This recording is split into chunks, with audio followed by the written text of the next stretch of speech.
après le retour de Chine, vous avez retrouvé Maître Deshimaru et vous avez recommencé à pratiquer avec lui. Comment est-ce que vous êtes devenu moine et pourquoi? En 1977, j'ai reçu l'ordination de Bodhisattva au dojo de Paris. J'ai participé ensuite à de nombreuses sesshin et, avec l'aide d'un ami qui se trouvait à Cap-Breton, dans le sud de la France, vers l'Atlantique, on a décidé d'organiser une sesshin dans un village vacances pour toute la sangha de Maître Deshimaru. J'étais l'organisateur principal et rien ne s'est passé comme prévu. J'ai eu beaucoup de problèmes, non seulement avec le manque de savoir-vivre de certains disciples parisiens et des incompréhensions vis-à-vis des propriétaires du terrain, de leurs cuisiniers. Bref, j'ai eu des obstacles en permanence, ce qui fait que Maître Deshimaru s'est fâché après moi. Mais, la veille de la fin de la sesshin, il m'a invité dans sa chambre, il m'a fait boire du whisky. En fait, il essayait d'être gentil avec moi à la fin. Et il m'a dit, vous allez devenir moine. Moi, en fait, je ne voulais pas devenir moine. Mais il a dit, vous venez à Paris et je vous ordonne moine. Voilà comment j'ai reçu l'ordination en 1979 au dojo de Bokoku-zenji, rue Pernetti, à Paris.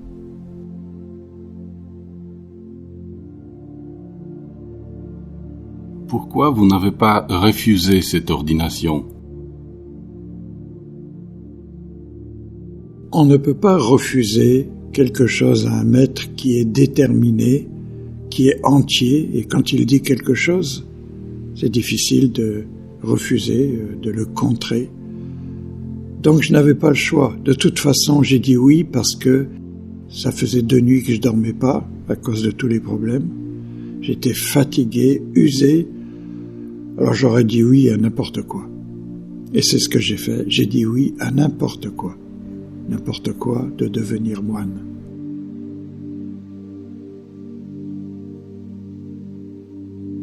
Avez-vous regretté cette décision? Non, pas du tout. Je crois que c'était un peu mon destin de devenir moine. Je n'ai jamais regretté, je ne regrette toujours pas. Non, c'est bien. Être moine, c'est totalement moi. Ce n'est pas une décoration qui vient s'ajouter à ce que je suis moi. Non, je n'ai aucun regret. Qu'est-ce qui a changé après votre ordination? La naissance d'une vocation réelle d'enseigner, de transmettre l'enseignement du Bouddha. Ça m'a redonné une nouvelle énergie. Plus s'occuper des autres que de soi-même. Mais cela ne s'est pas fait le lendemain. Bien sûr, on ne change pas comme ça parce qu'on reçoit l'ordination. Il faut du temps, il faut des années. Mais il ne faut pas perdre de vue les vœux qu'on a faits au moment où on a reçu l'ordination de moine. On a fait des vœux et il faut s'y tenir. Mais pour accomplir ces vœux, il faut de longues années. On dit qu'il faut 30 ans pour faire de quelqu'un un bon moine. Donc, une fois qu'on a reçu l'ordination, il faut vivre sa vie comme un homme authentique, comme une question vivante. C'est tout ce qui compte. Lorsqu'on revêt le kolomo, la robe, et le kessa, on n'est plus un homme. Donc, notre gestuelle change, nos paroles changent, nos pensées changent, on fait plus attention, et c'est le pouvoir de l'ordination. Mais, encore une fois, il faut être sincère au moment où on reçoit l'ordination. Ça ne doit pas être juste comme ça, un acte de la vie quotidienne. Bon, je reçois l'ordination, merci. Non, c'est pas ça. Il faut y penser avant. Il faut visualiser ça. Mais une fois que l'on devient moine, tout devient beaucoup plus facile. Il n'y a pas besoin de beaucoup de volonté pour vivre. C'est un peu la magie de l'ordination. On se laisse porter par l'ordination, porter par le Kessa. Quelle était votre relation avec votre maître? J'ai eu très peu de relations avec Maître Deshimaru. D'une part parce que je n'habitais pas Paris, j'étais donc pas au dojo tous les matins comme ses disciples parisiens. Je venais au Sesshin, mais j'étais quelqu'un de discret. Je n'aimais pas me mettre en avant. Et de toute façon, même si je l'avais voulu, nous, les moines de province, on avait une barrière. C'était les moines de Paris qui nous empêchaient de nous approcher de lui. Donc c'était assez rare d'arriver jusqu'à lui et de lui parler. Mais il m'est arrivé de le rencontrer à quelques reprises, tout seul avec lui, de parler un peu. Mais est-ce que c'était bien nécessaire? Je m'imprégnais tellement de son enseignement, tellement de lui. Par exemple, il y avait des mondo, donc des questions que l'on posait au maître, en général avec la sangha, pendant les zazen, pendant les sesshin. Mais nous étions très nombreux, minimum 350 par sesshin, voire 500. Donc, je n'ai jamais posé une question en mondo. J'étais souvent assis au fond de la salle, adossé contre un pilier, et j'écoutais ses réponses. Je m'imprégnais de lui totalement. Mais je n'ai jamais posé de questions. Mais je profitais des questions des autres et des réponses du maître. Mais je n'avais pas besoin de lui poser des questions, car il me semblait que je connaissais déjà les réponses. Donc il ne servait à rien de poser des questions, sauf si pour montrer que je suis là et que le maître doit me répondre. Je n'avais pas cet esprit-là. D'ailleurs, j'ai très peu de photographies de groupe, c'est-à-dire à la fin de la sesshin, tout le monde se met ensemble, et des photos sans prise. Je n'aimais pas ça, parce que tout le monde courait vers un endroit du château, sur les marches qui menaient au château, se réunir ensemble, être les premiers devant, au premier rang pour être pris en photo avec Maître Deshimaru. Moi, à la fin du dernier zazen, avant la photo, je partais au village, au café, boire un café. Je dois avoir 1 ou 2 photos en 13 ans. En fait, je n'ai jamais aimé les groupes. Je n'ai jamais aimé les gens qui couraient pour être les meilleurs, etc. Moi, j'étais plutôt à l'arrière souvent. Mais j'observais beaucoup. J'écoutais beaucoup, je m'imprégnais beaucoup, comme une éponge. Et je réfléchissais beaucoup par moi-même. J'analysais les choses par moi-même. Je vérifiais les choses par moi-même.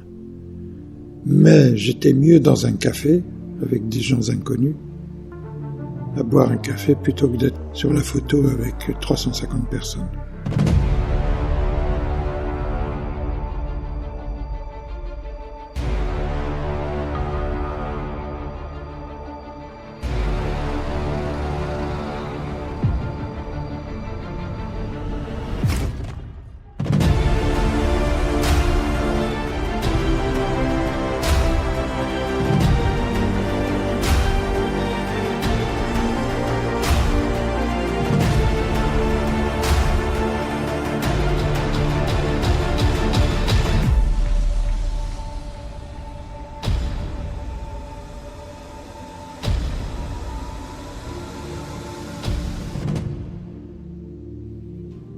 Lorsque je suis rentré de Chine et que j'ai revu Maître Deshimaru, c'était le début de la rue Pernetti, et dans le dojo, je me souviens plus si c'était un matin ou à midi, j'étais là pour 2 ou 3 jours. On était à table et à la fin, je me suis approché de lui et je lui ai dit « Maître, je veux devenir votre disciple ». Alors il m'a regardé intensément puis il m'a dit « Je n'ai pas besoin de disciple et j'ai pas besoin de vous ». Et ça m'a choqué. Comment ça, il n'a pas besoin de moi? Il veut pas de moi. C'est pas normal. Et ça m'a mis un peu en colère à l'intérieur. Je suis rentré, je n'ai pas dormi de la nuit. Ça m'a vexé. C'était notre 2e rencontre. Il avait été beaucoup plus sympathique avant d'aller en Chine. Mais là, il avait assez de disciples visiblement. Et puis, il avait rencontré d'autres fous comme moi qui voulaient devenir son disciple. Et donc, il m'a donné une bonne leçon. C'est à partir de là que je me suis mis à réfléchir et j'ai compris qu'il fallait que je reste discret.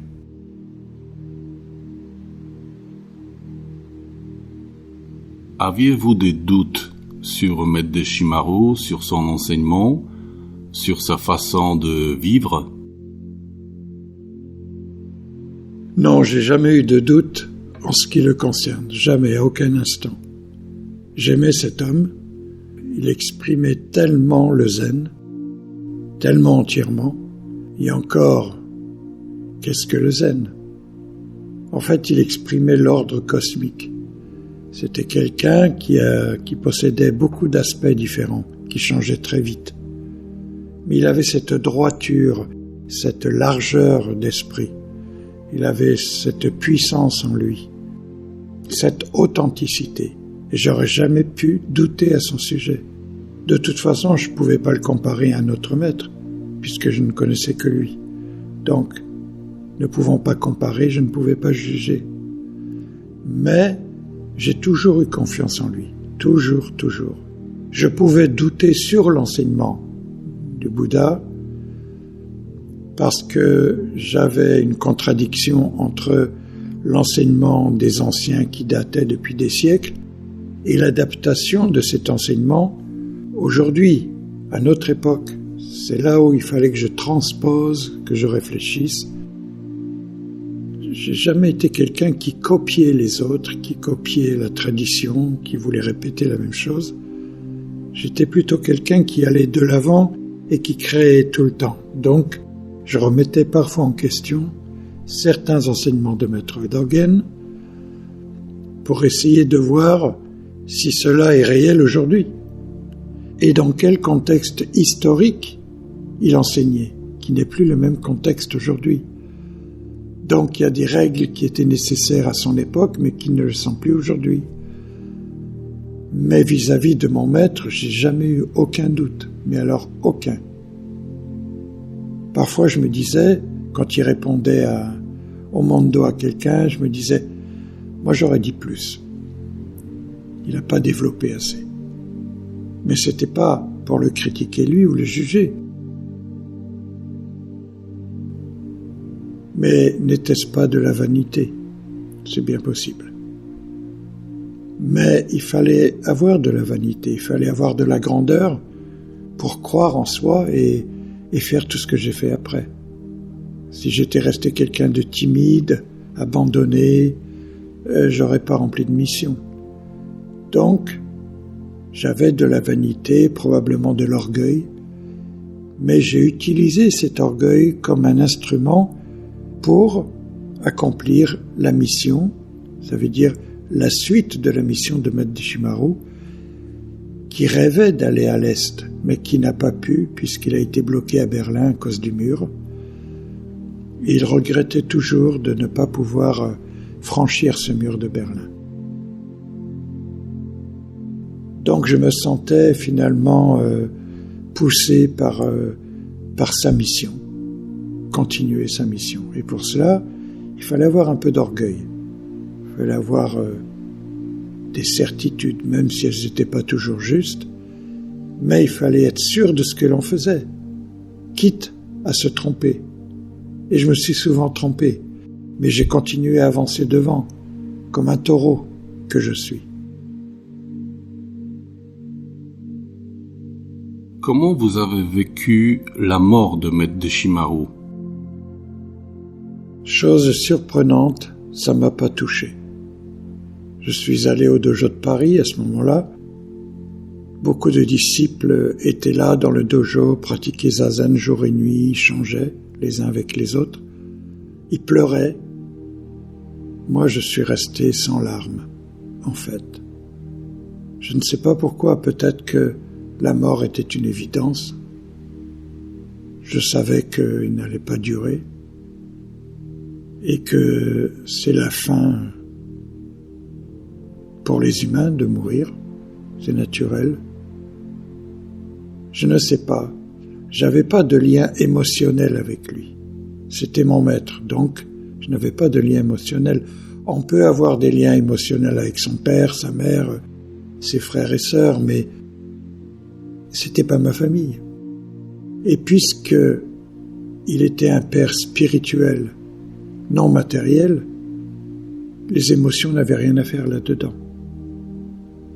Mais je suis revenu chez moi, à Périgueux, et j'ai fait zazen pendant 40 jours et nuits. Mes disciples venaient m'apporter à manger, à boire. Je me levais juste pour aller aux toilettes. Donc j'ai fait les 40 jours que je devais faire, sans vraiment comprendre le sens à cette époque-là. Pourquoi faire 40 jours? Parce que la tradition veut qu'on fasse zazen 40 jours. Mais en essence, je ne comprenais pas du tout pourquoi, mais je l'ai fait quand même. Mais ça a été une bonne expérience, cette pratique intensive, seule. Je suis content de l'avoir fait. Ce qui signifie que même après sa mort, il a continué à être en moi. Il me poussait à pratiquer. En fait, il a toujours été en moi, pendant longtemps. Pendant toute ma mission de 24 années de voyage, il a toujours été en moi. Maintenant, il n'y est plus. Ça fait longtemps qu'il n'y est plus. Il a disparu. Je ne pense même jamais à lui, à vrai dire. Je n'ai plus aucun comportement de lui, plus aucune phrase de lui quand je parle. Il a disparu en moi, il s'est mélangé en moi. Et maintenant, je ne sais pas quelle est la source qui parle en ce moment. Mais il n'y a plus de teinte, de couleur déchimarienne en moi. Je ne pense pas. De temps en temps, je fais gâchot devant sa photo. De temps en temps, je le remercie, intimement. Parfois, sans savoir pourquoi.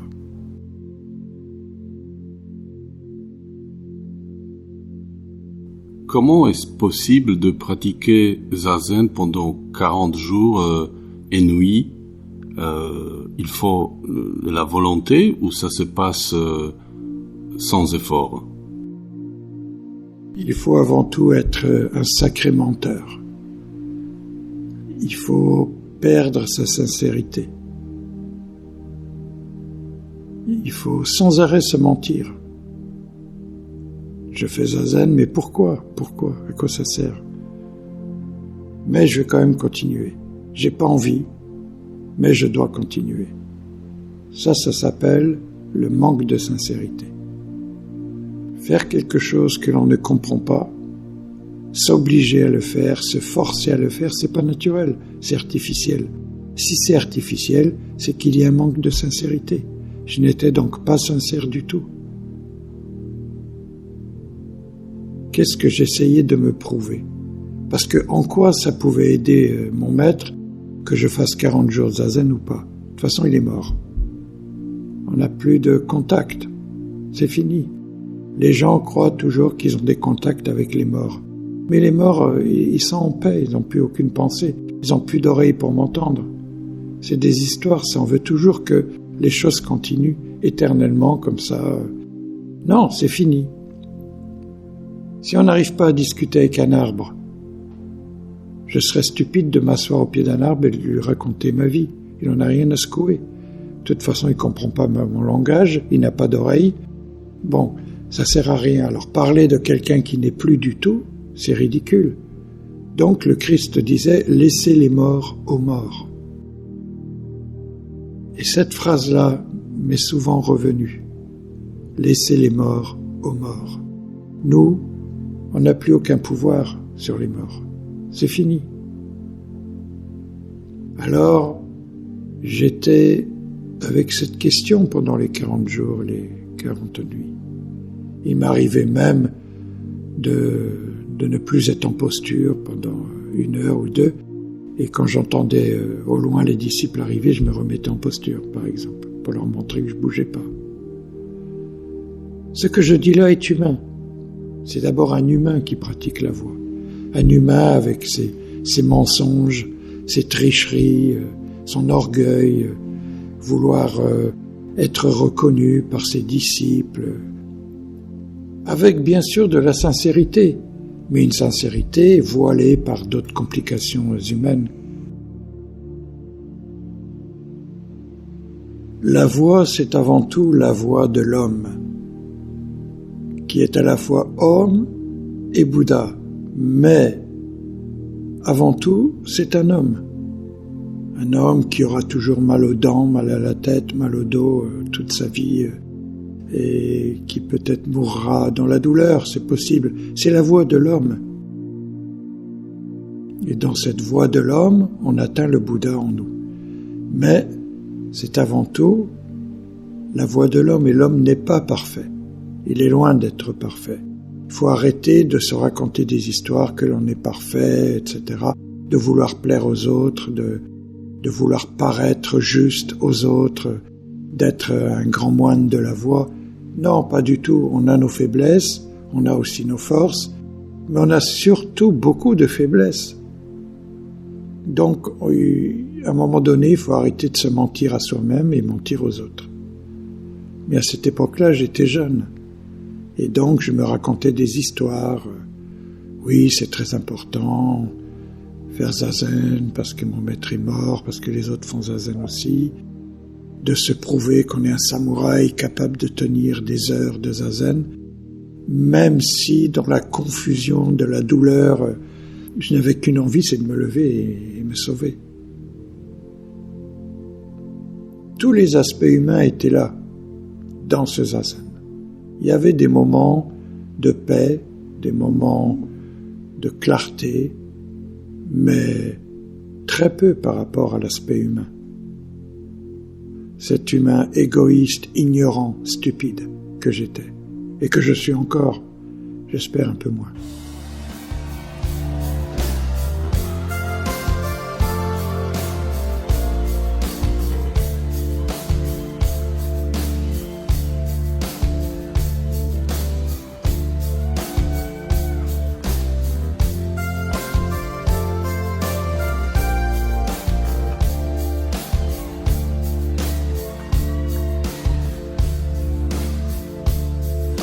Take a little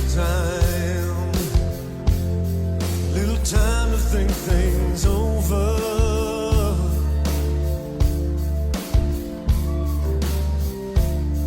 Better read between the lines in case I need